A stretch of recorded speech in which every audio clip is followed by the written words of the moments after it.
Call the meeting to order at 5:32. We have one change to the agenda.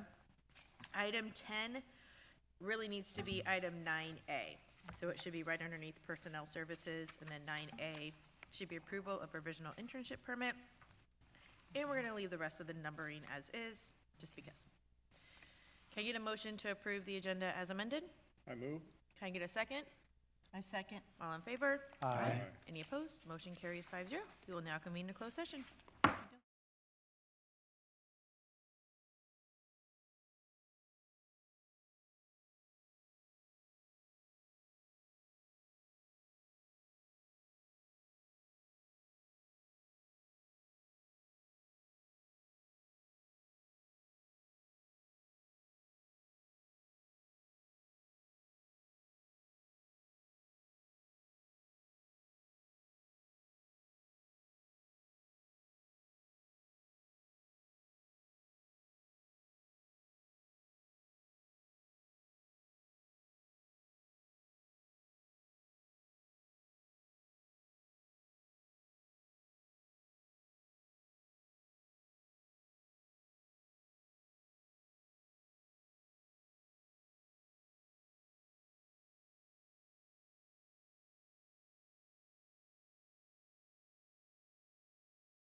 order at 6 o'clock. Please join me in the flag salute.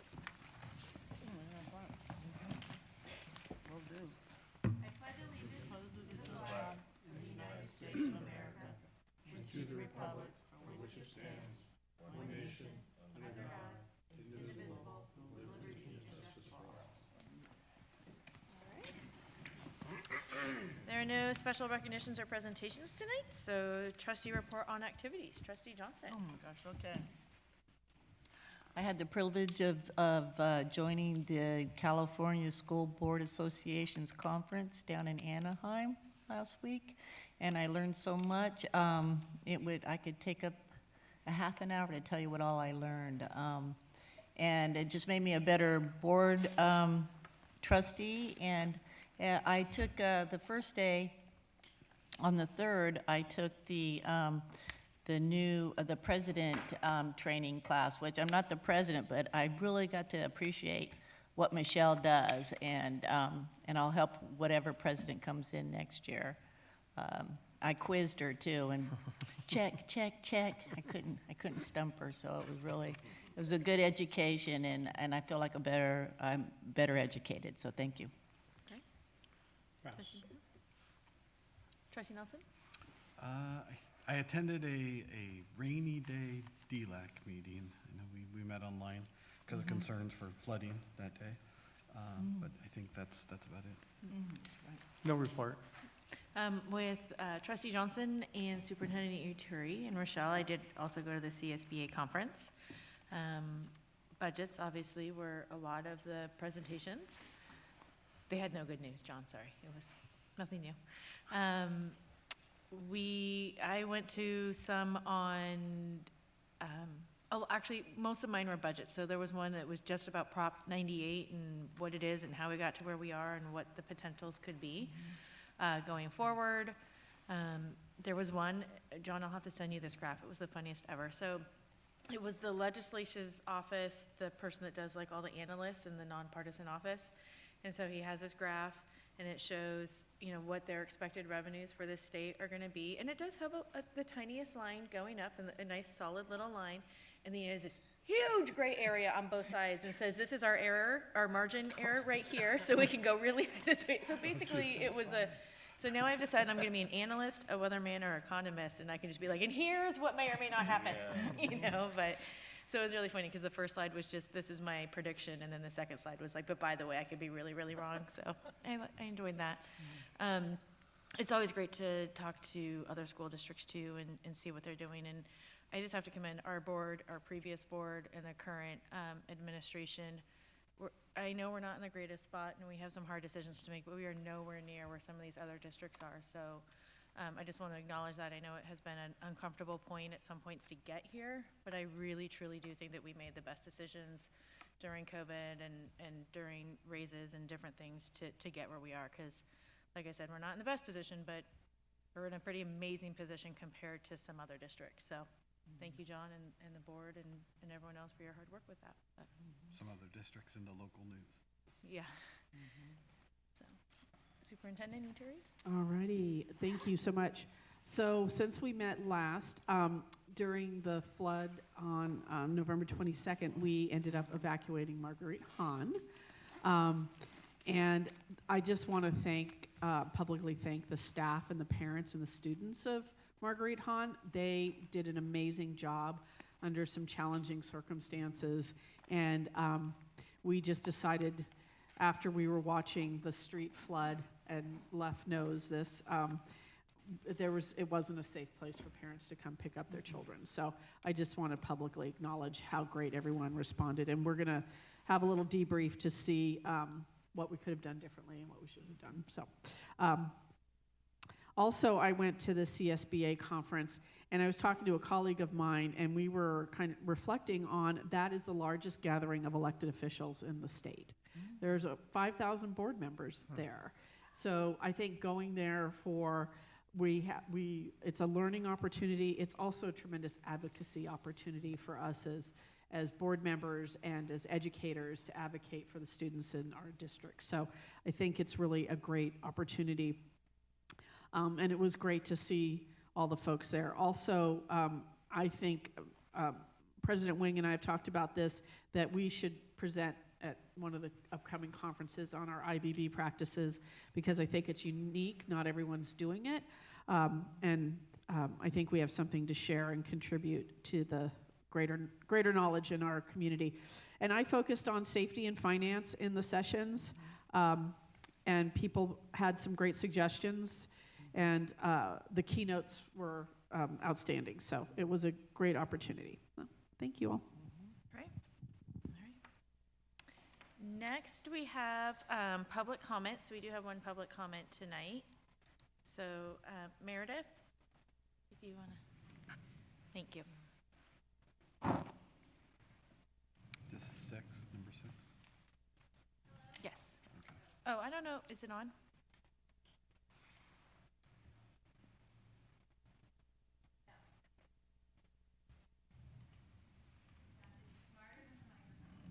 Kirby, is it on? can you turn that microphone on? Did that make it work? Oh, yeah, it's working now. Oh, look at me. I know how to work buttons. There you go. Hi. I know you only have 3 minutes, so I just want to make sure I don't go over. Okay. Thank you for taking the time to listen to me. My name is Meredith Kina, and I am a parent of 2 children at Marguerite Hahn. Thank you for noticing our flood issue and what a great job our staff did. They're fantastic, but that's not why I'm here. Just reminded me. This is my son, Jonah. He's sitting right here. He's a kindergartner. And I know we had one mom come last time and talk about our classroom sizes. And I'm just coming here to remind you that we're still here. We still have 28 kids in our class and 1 teacher, and it's a lot. And I volunteer in the classroom on Fridays. And like I said, I'm a mom. I got 2 little boys. I did my first bachelor's degree, had a concentration in education, so I understand what you guys are dealing with. It's tough out there. Budgets are crazy. Staffing's nuts. And I am just hoping that you guys can come together. I know you're problem solvers. I know you're all here for the best of our students. And we have such a great school. But it's still 28 kids. Our classrooms have 18 boys and 10 girls. And as a boy mom, I can tell you, stereotypes exist for a reason. It is a lot. And I am not here to say that my teacher is a bad teacher. She's phenomenal. They're all phenomenal. Our principal's phenomenal. Our school is great. 28 kids is just so many bodies in one classroom.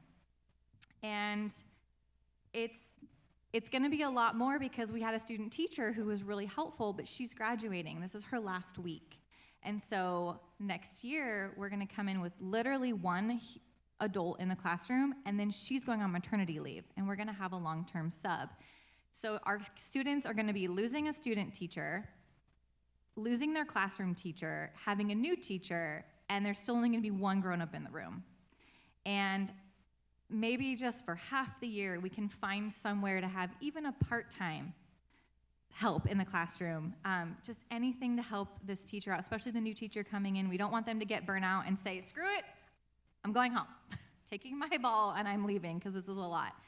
We have not only do we have 28 kids, 18 of them boys, we have a couple neurodivergent friends in the classroom who I don't think have had their full assessment yet, because from my experience in education, they probably will qualify for an aid, but as of right now, they don't. And I want to make sure that the interactions that our students have within this community in this classroom are all positive, because they're going to go out in the world, and I don't want them to think, oh, that kid is always getting yelled at. They're always getting in trouble. We're always having to stop class and help this kid, that kid, the other kid. But if we had another grown-up in the room who could maybe help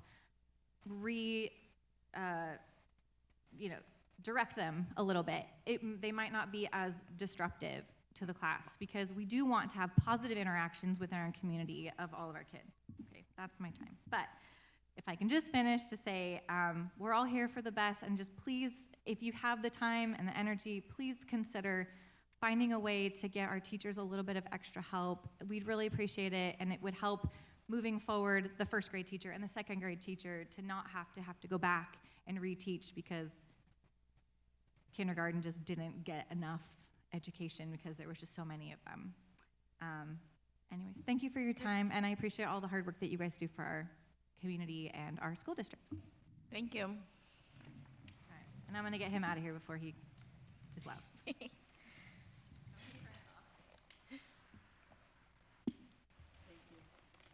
All right. Next up, we have our consent agenda, items A through C. Can I get a motion to approve the consent agenda? All motion to approve? Can I get a second? All second? All in favor? Aye. Any opposed? Motion carries 5-0. There are no educational services tonight, personnel services. Approval of provisional internship permit at Technology Middle School. Thank you. We had a teacher resign mid-year who was teaching the Maker Lab, and this is a replacement for that, and they will be on a, I'm glad we found someone. yes, very excited about that. So thank you for entertaining that for this agenda.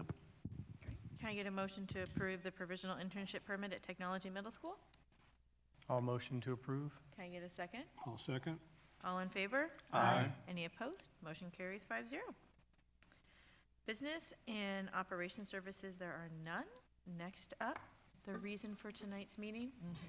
Approval of first interim report as of October 31st, 2024. I'd like to call John up. And you guys have a paper copy in your books if you guys need it. Also have the chip that they inserted to. No fair peeking. Can't go ahead. Over here, please.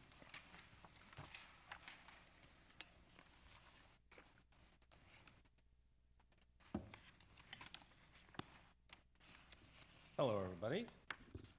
John Bartolome here to present the first interim report to you, or the highlights of the report, as usual. I know you love all my repeated slides, but, where are my notes? Hold on a second.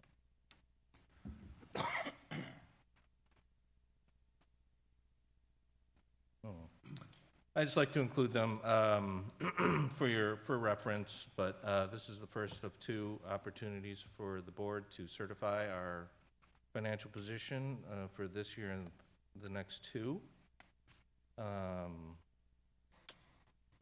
We've updated the budget for changes in revenues and expenditures since budget adoption, and there are quite a few. This will be sent to SCO after you approve it for their approval as well. So, repeated slide, but it's just the state budget process and where we are in the calendar. Just a reminder of state aid versus basic aid. Please stop me if you want me to talk about any of these things. Sorry, I wonder what I'm gonna. Yeah, go ahead.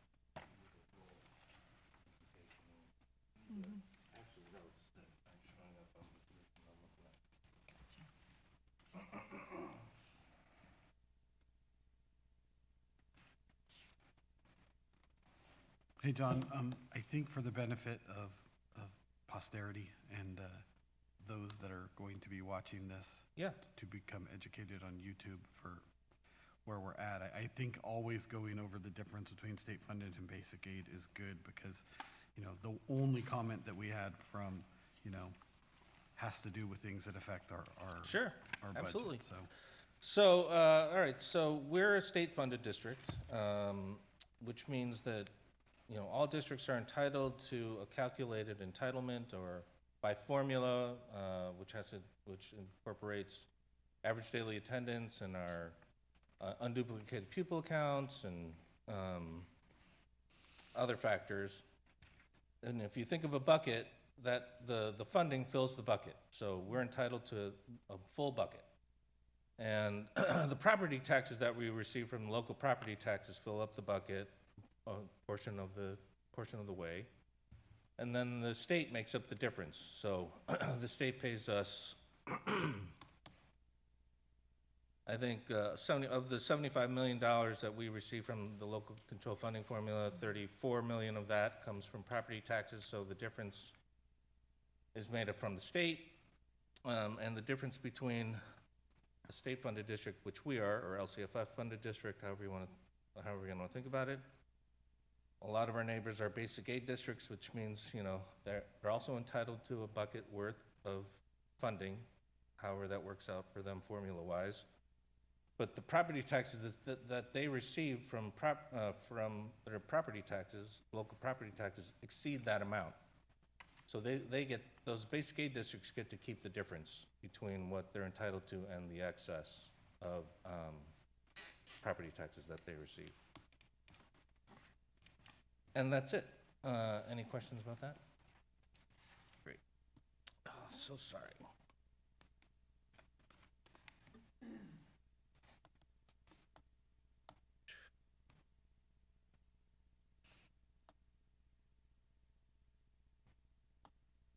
Okay.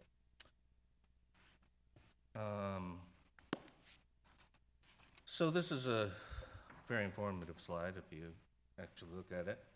The, this shows for the multi-year projection, the COLA, assumptions for this year and the out years.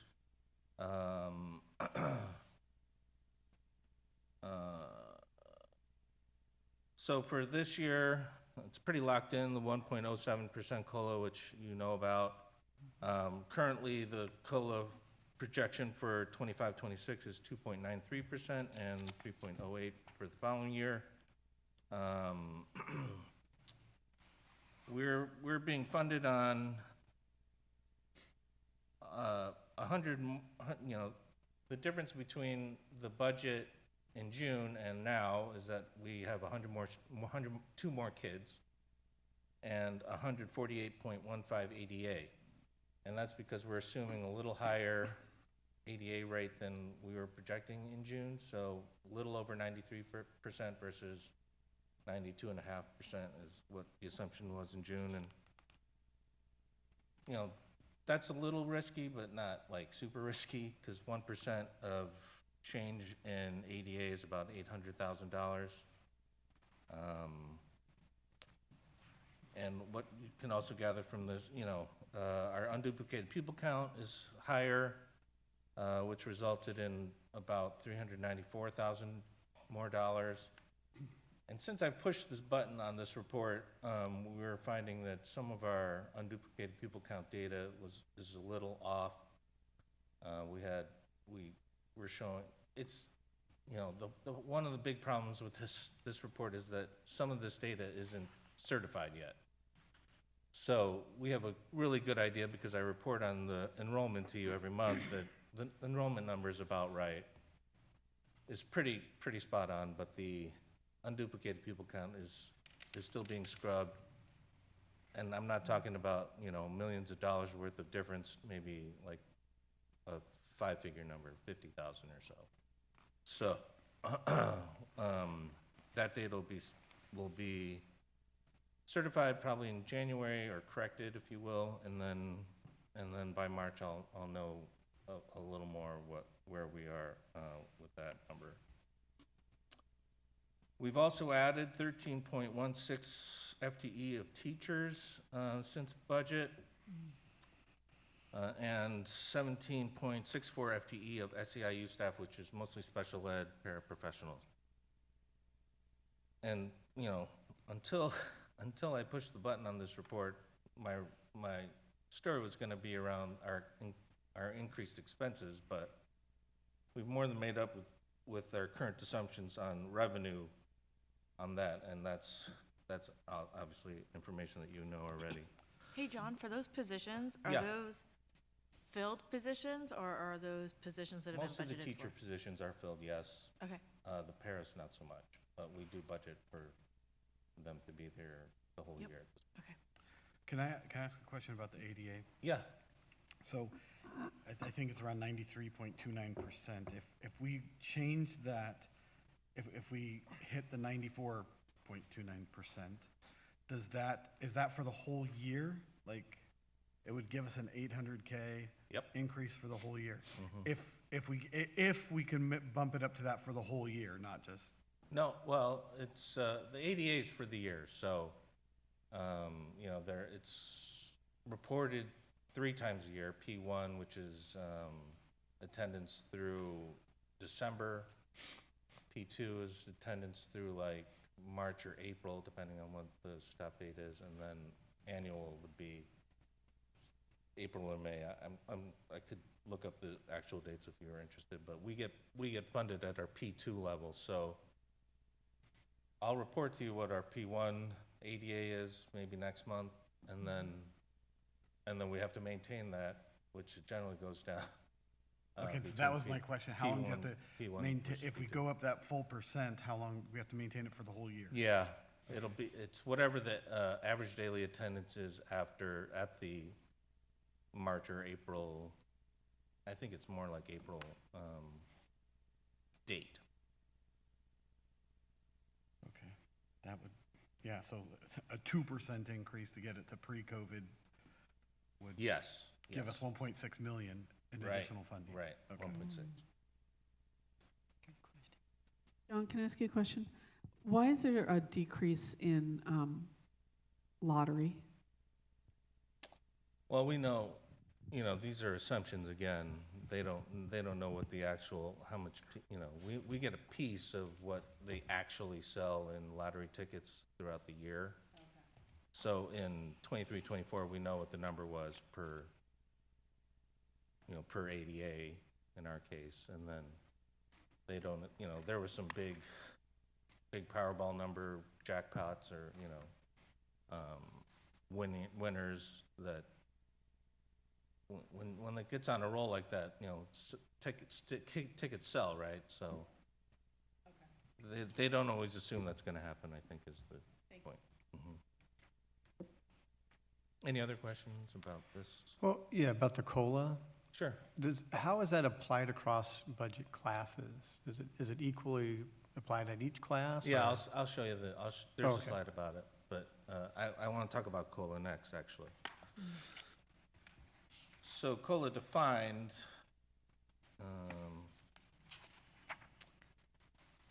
I don't want to get into it because I don't, this isn't a number we're in control over or whatever, but the COLA for school districts is based upon a calculation of governmental expenditure price increases from one year to the next. Great.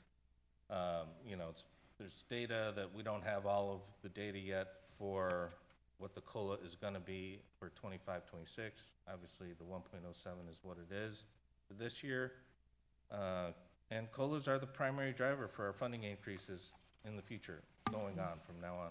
I'm not seeing, there's no evidence or there's no talk about any kind of extra money that the state's gonna give us. It's all COLA driven. Rising pension benefit costs, increased step and column costs, and support for encroaching programs, which are all increasing at a rate, unlike we've seen, are increasing additional constraints that districts must address. And this, I actually got that note, or that sentence from a presentation I did in 2019-20, and it still applies today because we're in a COLA-only environment. And it means what I just said. We're only gonna see increases in our revenue via the COLA and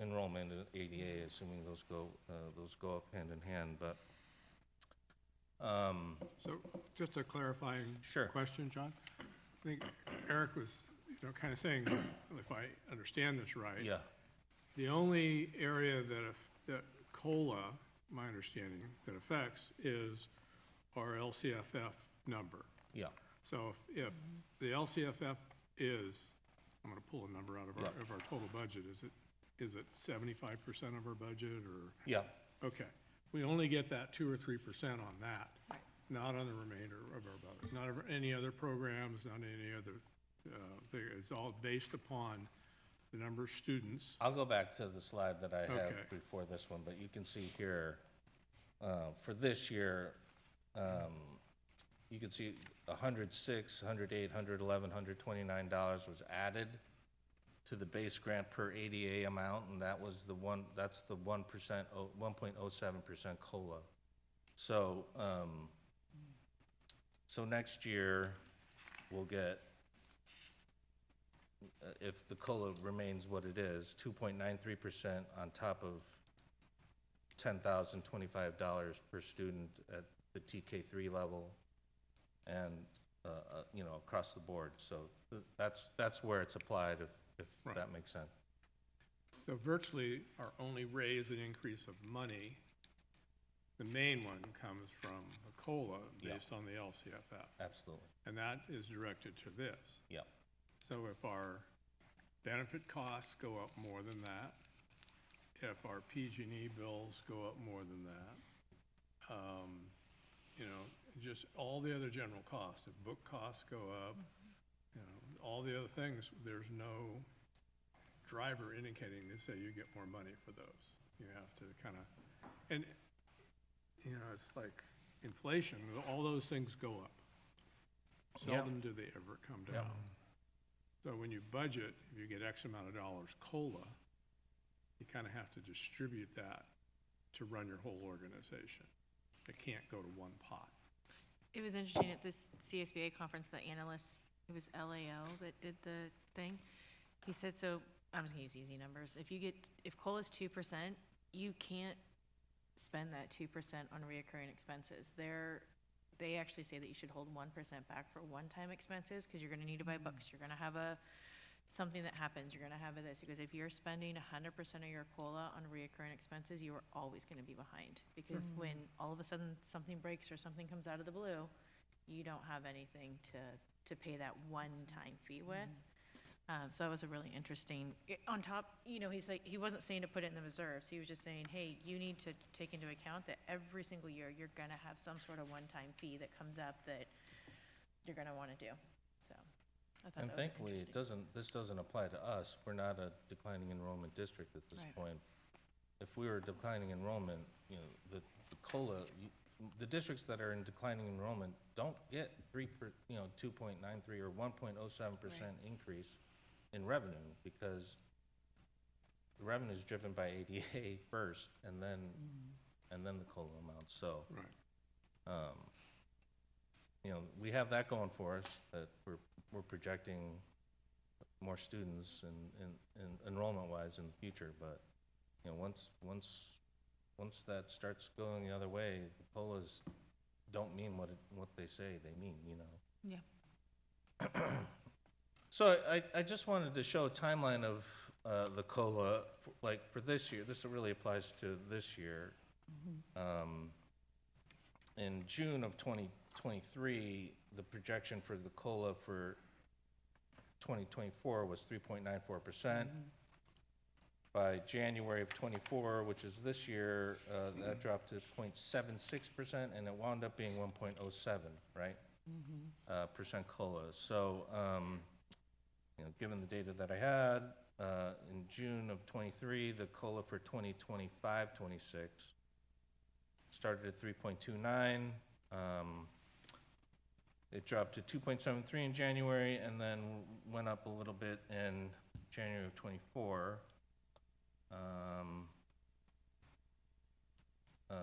And it's unlikely that we'll see a drop commensurate to last year, but it's worth noting that the projected statutory COLA of 2.93% for next year may come under original, that projection. And that was the message I heard at the CBO symposium that I went to before Thanksgiving.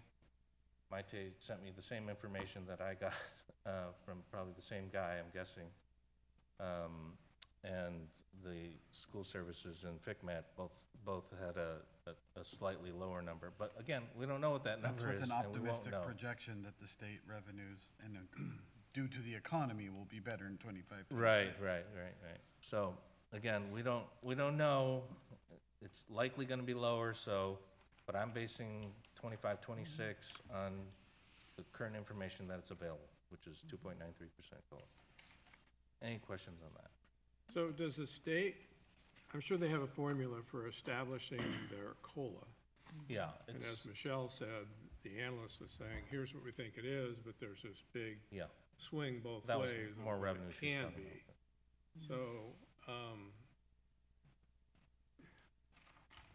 but Yeah. there's no way of Yeah, I mean, I look at for those of you that The will get crystal to ball. my age someday, you'll be getting Social Security if you've worked in that thing, and we get a COLA every year. yeah.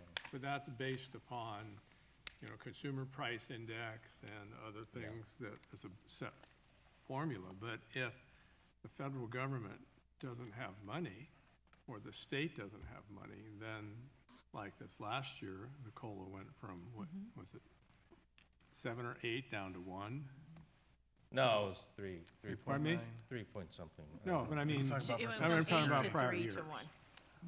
As it dropped down, then it bounced back up, type thing. So we're kind of at hostage as to the economy and whether or not that continues to grow to give us a small COLA. But a 3% COLA is still not enough to Yeah, grow and yeah. to provide, salary increases and other things. It's So more in line with historical COLAs, the 3%, the 8% COLA that we got in 22, 23, or whenever it was, that was the outlier, and that was, and then the year before that, they enhanced the COLA that they put towards the formula, Those are the outliers, because there was all kinds of money that was floating into the state that they didn't know what to do with and whatever, but the 2 to 3% COLAs are more what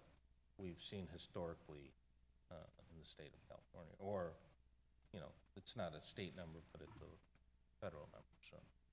And from what I heard, John, is that, and you guys can do a reality check on me, but what I heard him say was that the feds, whatever happens at the federal level, will not determine our COLA. And it's really the stock market and how the rich people get along in California will determine our COLA. Right. Okay. Okay, so,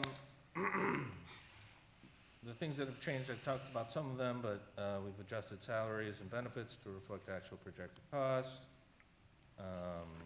Talked about the 102, plus 102 enrollment number and the 148 ADA increase, and that's assuming a 93% attendance rate, and Maite told me to do that, just so you know. Just kidding. And the assumptions, I keep stressing the same things, but we're so reliant on the COLA, we're relying on STRS and PERS costs, and ADA is so important. And, we're projecting, again, conservatively, if you want to tell me differently, to use a different number for next year, but we're projecting a 100 kid difference increase, and then 50 the year after that. And that's, I'm looking at historical increases in certain classes and kind of following where, replacing the 4th grade class with the 5th grade class next year, et cetera. And I'm gonna be wrong, right? I mean, I didn't project a 300 kid difference this year. I projected a 200 kid difference this year, and that's, great for us.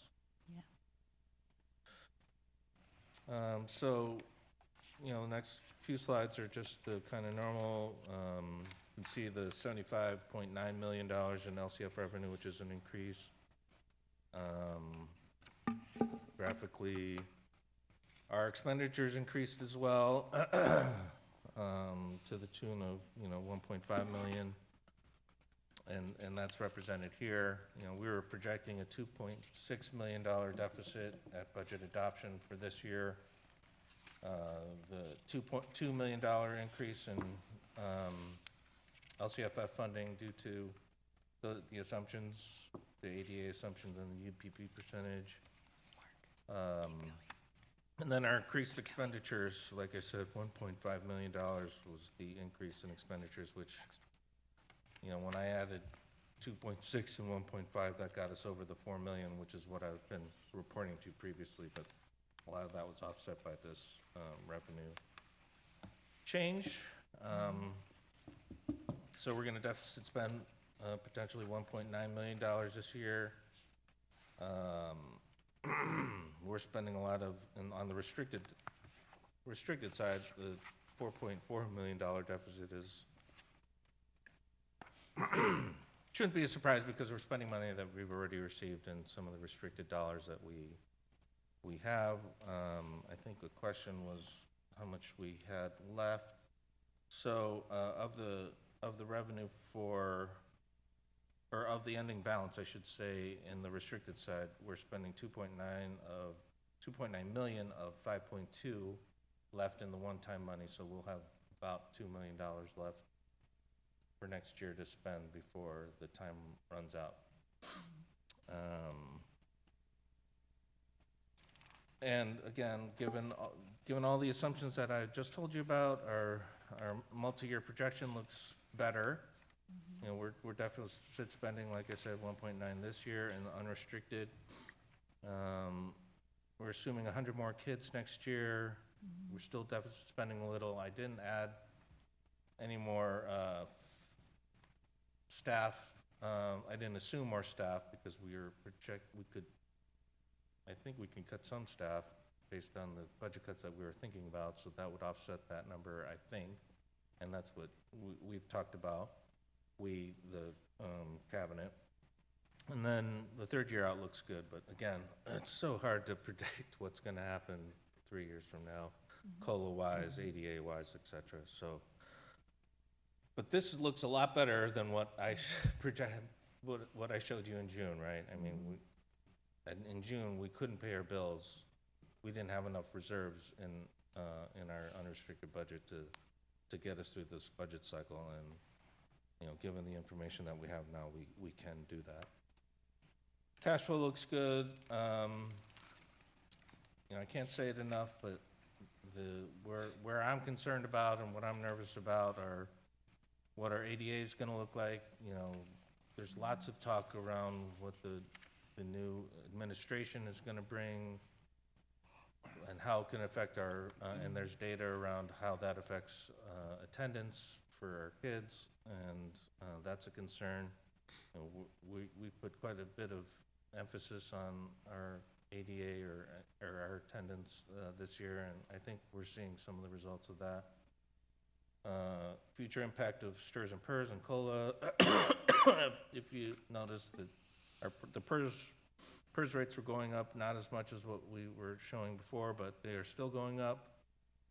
And like I said, the COLA's a roll of the dice. We don't know what it's gonna be, but I don't expect it to be much lower than what we're saying.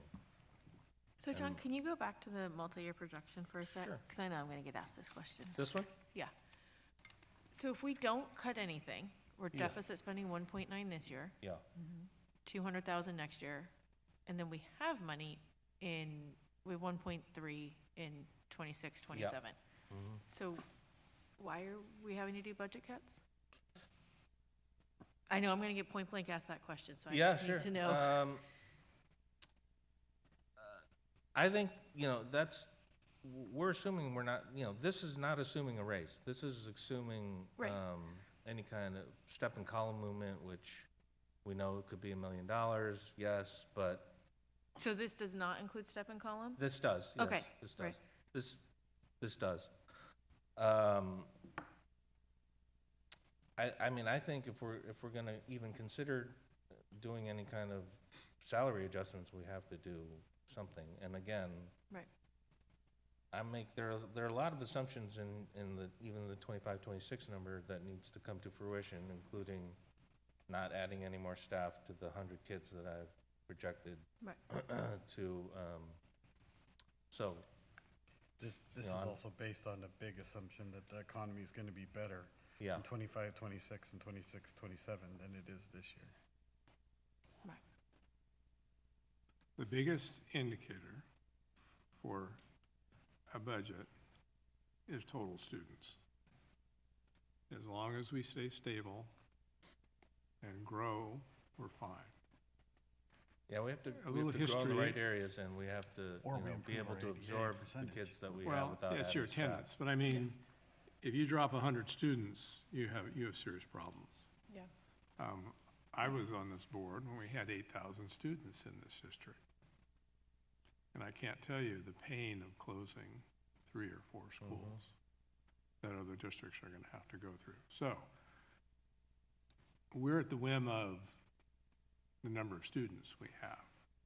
And, you know, what we do to draw them and what we do. We heard a parent tonight asking for smaller agree. class sizes. But you know that as you go class sizes, that's a lot more money for teachers. Not that it's not warranted and not that it works, you know, but that's the key factor that I keep focused on. I'm looking at your monthly attendance report, and then I'm looking at the total number of kids graduating and the total number of kids coming in to see if there's any swings there. Right. And I'm sure you're looking at that too every day, but it's just to remind the board members Yeah. that the key factor is that's how we get a revenue, is the number of kids. And then too, getting to come to school, the ADA helps too. And so hopefully we're That is how we're on an funded. upward It's not the swing after enrollment. COVID, when everyone got used to staying We at home. staff on enrollment, but we get paid on ADAs, so. Right. Right. Yeah, yeah. Yeah, and that's the only thing that I see that we have any control over. We don't have any control over the legislation. No. And we don't have any control over the COLA and the economy in the state. But we do if we got the ADA percentage up to pre-COLA numbers of just 95.29%. Mhm. Yeah. Then that would be an additional 1.6 million in funding every year. Yeah, and it compounds, so. But we, you know, we still have to have programs and, Mm-hmm. you know, other things that draw kids, parents to bring their kids Yeah. to this district versus, you know, going to other districts. So, Absolutely. I The- I mean, if you don't have attractive programs and other things to draw, then you can lose, so there's a balance. Obviously, I don't think we need to cut like we thought we were Right. gonna have to, but since we did the work on identifying things that Oh, I could be agree. more efficient, that we should move on those. Oh, yeah, I'm not kinds of- saying that we should just keep spending money just Yeah. because there were some things on that wall that were very clear that even if we had money, we should probably not. It Exactly. wasn't an effective use, and it was, some of them are pretty, and it's just my personal opinion, pretty far away from students. So as much as we can reallocate resources closer to the students, I think we should. The 100 students that you have added for next year, is that a combination of just students moving in plus the end of the TK expansion? I'll be honest, it's mostly TK kids. Okay, Because I think the difference between the graduating class and The incoming, yeah. incoming is roughly the same. And then, you know, we gain students at certain grade levels and we lose students at grade levels historically, so all of that is considered, but yeah. and next It's a year, conservative number still, I Oh, yeah, think. no, I think it's mean, great. I think, There's been blips in history too. If you look at, you know, K through 12, and let's say we've got an eighth grade class that's got 300 more. yeah, As above all that, class. you know, when that Yeah. 300 exits, if you don't have 300 coming in, that's a significant adjustment. Or any, you know, any adjustment, you know, going. there's all kinds of talk about, you know, because of what Santa Rosa's doing, we might see some more kids from there. You know, I also worry about space and where we're gonna put all these kids if they actually come to us, if we accept them. There's a lot of things to consider, so I think. Yep. Based on what I know, I think it's a conservative number, but I think it's. No, I think it's good. And next year's TK's full, like it has officially rolled out, right? Next year, like, you know how they phased it, like you take these guys and you take these ones, okay. Yeah, they're gonna come in, they're coming to us at 4-year-old, barely. And that's the problem, right? We want to keep them happy, want to keep our TK happy so that they stay in our district. So I want to it's make a sure too that our tough one. TK students and our kinders are getting a positive start to school and, Yeah. and they just have a lot of different needs. I mean, we've talked about it as a district, they need shorter toilets, they need little seats, they need little, their water Their own thing has bathrooms. to be shorter, like they just are littler people than a fifth grader, so. So based on all this information, we're recommending that you certify as positive, and I couldn't be more happy to say that, because us being positive at this point means I don't have to do an extra report to you in May, so, anyway. Any questions other than what Doug? Thank you. You let us field them as you went along. I appreciate your patience with us Yeah, no. barging in with it. So for the budget committee, they're meeting next week. And then when are you going to come and make recommendations to the board about this is what the budget committee thinks we should do next? Sorry. I think we pushed a community meeting out to January, so, I think, at this point, I don't know that you'll have to, I think the things that we do would be within our purview to do Yeah. anyway, so I'm not sure that we're gonna be making big recommendations to the board regarding budget cuts. I think we may have some, but I don't think it won't be the magnitude of what we had before, and we were looking at a February date to bring you information. And I think even though we're in a way better spot than we were 5 days ago, I think it's still really important to have that community meeting, because Sure. I don't know about you guys, but I'm getting questions from people like, what schools is Roanoke Park gonna have to close? I'm like, we're, knock on wood, Not like, gonna there's no close. plan to do Suffice that it. today or anytime in the future, but with everything that's going on in our neighboring districts, there is some uncertainty. Yeah. Just, I mean, you read the news and it doesn't look great, so I think at the very least, it'd be good to just tell people we're thankfully in a different position. I appreciate you saying that. I think that's important that we share with people where we are and what we are projecting for the future, just to make sure that we're including our community in the conversation. So thank you for that. I have a question, John, and for Maite and Michelle and Shirley. You were all, John wasn't, but you guys were at the conference, and a few years back, that a lot of districts were facing dire to being taken over. Then the state funded significantly to everybody, which bailed out a lot of those things. And we've got another, probably, I know Sonoma County, but other places in the state are facing major cuts due to what I call not managing one-time funding very well and building that one-time funding into ongoing expenses. So, it's kind of like I got a mortgage due and I no longer have income to pay that mortgage. Did you hear anything about the state doing a bailout or one-time money for They that, didn't- anybody? They didn't talk about doing the bailout. One of the things that this LAO group, and then, what does it stand for? Legislative Analyst Oh, Office. Yes, they were awesome. In the Prop 98 one I went to, when they explained how it came about, and when Lisa and I went to the CTA luncheon, CTA is all about protecting Prop 98, and CSBA is all about protecting Prop 98. I now understand why, because I understand what we were in before we got this. But I asked, and a couple people asked, this ADA versus enrollment number, right? We're paying for, in some years, a couple hundred kids that we don't get money for. So that's one of the things that the LAO office is looking into right now. It says in the Constitution that districts will be paid, in the California state constitution, that districts will be paid for based on attendance, and they are trying to figure out now what the definition of attendance is. Up until this point, they've used attendance as a seat in, like a bottom, sitting in a seat. And so they are doing a calculation to see if they can change the definition of attendance, because otherwise they have to open up the state constitution to change it, which risks Prop 98, which no one is willing to do. And I asked, well, why not? And they said, because it could get worse. No one's willing to go worse. And so by opening Prop 98, it could go worse. The challenge, they said, so for us, if they paid us on attendance, we would actually be better. But I think this ended. You could use prior ADA number. You can use last year's ADA number, right?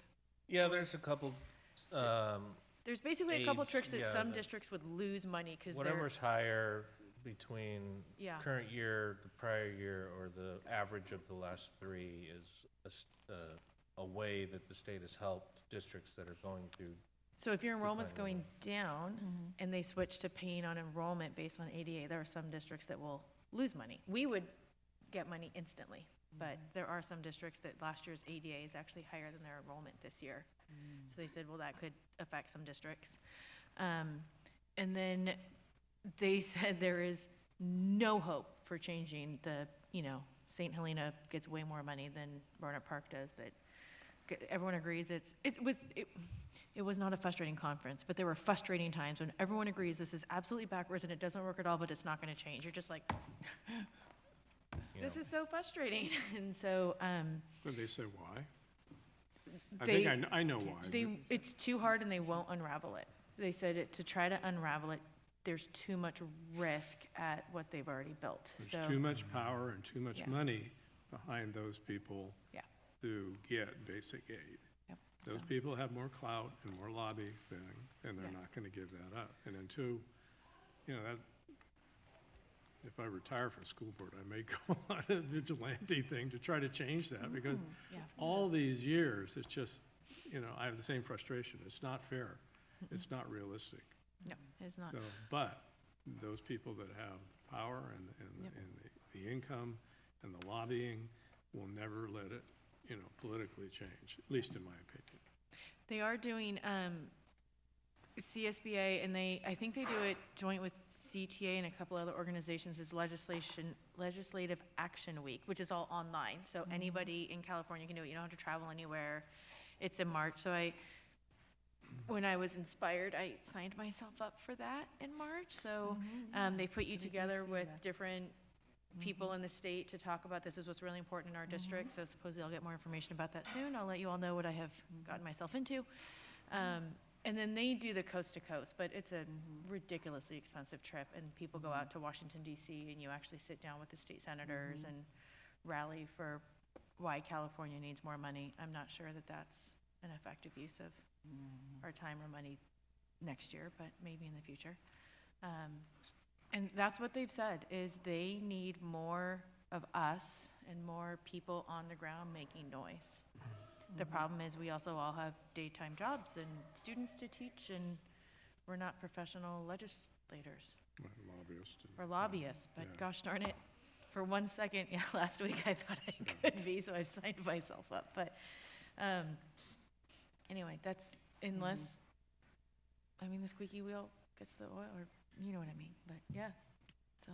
And the LAO was actually pretty, and I think, John, you said it, and Shirley said it, I have it in here, 10% of the state incomes, you know, the state gets taxes from your personal income, sales tax, and corporate taxes, but the biggest pot is personal income tax.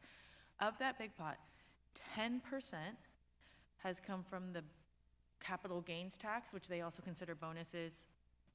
Even though it's not capital gains, they consider it capital gains for this report. 10% of that income has come from the executives of the four top tech companies in California. So We're their, very reliant on the top 1% yeah, and so in their the state of California. biggest concern is if those tech companies were to leave California, that's 10% of our revenue that's gone. They said wages are staying relatively flat, but it's stock options and bonuses that are making the increase. So, because then they were showing the historical stocks over the years, and they go, it's actually going up, and so they're not concerned as long as those top tech companies stay in California. They're saying it's going to be relatively flat, but they're kind of like, hey, if a district's in trouble, you got to get yourself out of it. Sorry, there wasn't any talk about we're Okay, going to bail so you there's out. gonna be pain. Yep. For a lot of districts, and you're gonna see schools closing, and That leads to my question that I have for John.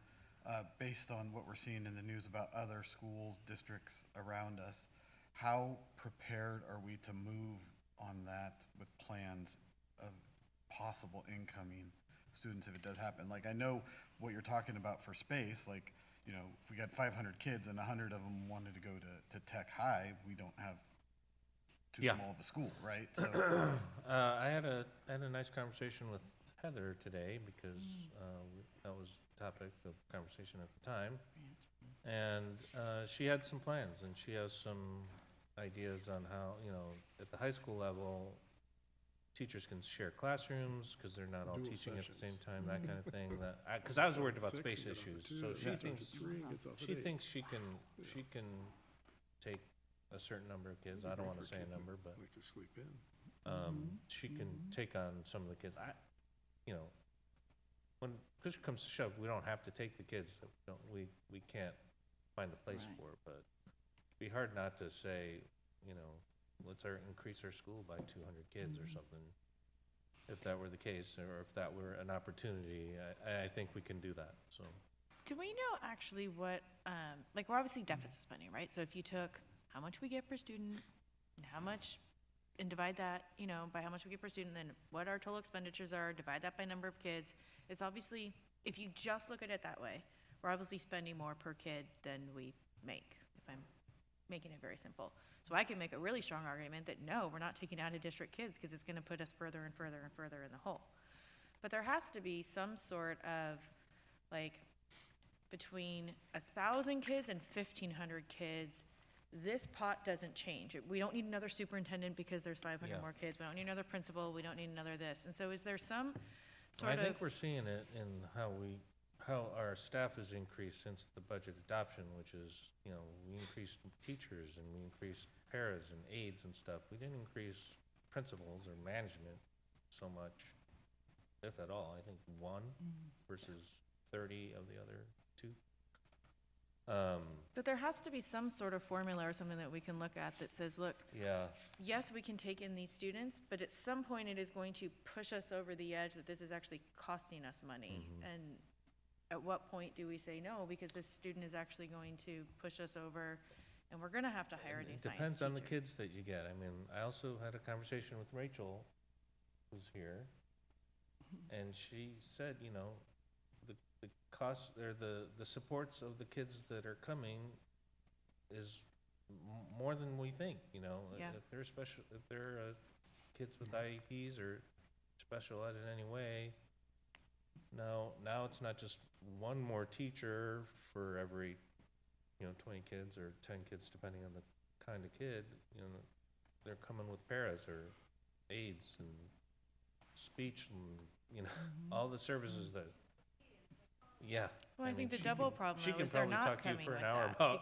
The challenge that, though what is that even looks if we had the money, the people aren't out. We have all these open positions of, Right. so there's the money part, like, can we afford this? And there's also like, do we have a human, a qualified human to teach these Yeah. extra students? I think I think that part's getting a little better, but I mean, it's the paras that we're having trouble finding still, but the teacher part, I think, is less of an issue than it has been since COVID.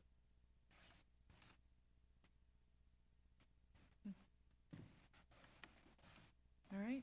Any more questions for John? Any more thoughts? Well, thank you, John. We appreciate it. Thank you for bringing the good news, or better news. Thank you, John. That's it. All right. Can I get a motion to approve the first interim report as of October 31st, 2024? I'll move. Can I get a second? I'll second. All in favor? Aye. Any opposed? Motion carries 5-0. Item B, first reading of Administrative Regulation 4261.1, Personal Illness and Injury Leave. Items C through H are second readings. Are there any questions or comments about any of those? Here we go. I make a motion to approve the second reading of Board Bylaw 9012, Board Member Electronic Communications. Can I get a second? I second. All in favor? Aye. Any opposed? Motion carries 5-0.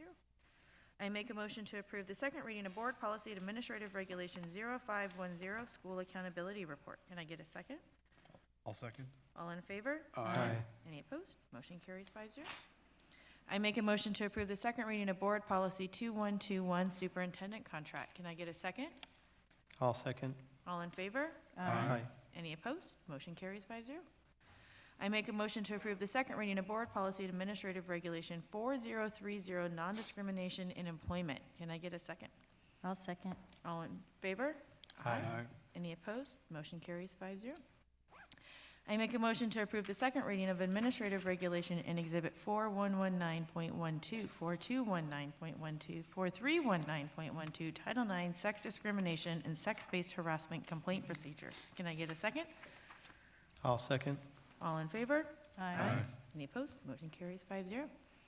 I make a motion to approve the second reading of Board Bylaw 9010, Public Statements. Can I get a second? I'll second. All in favor? Aye. Any opposed? Motion carries 5-0. Are there any future business or agenda items? With that, I adjourn the meeting at 6:59. Wow.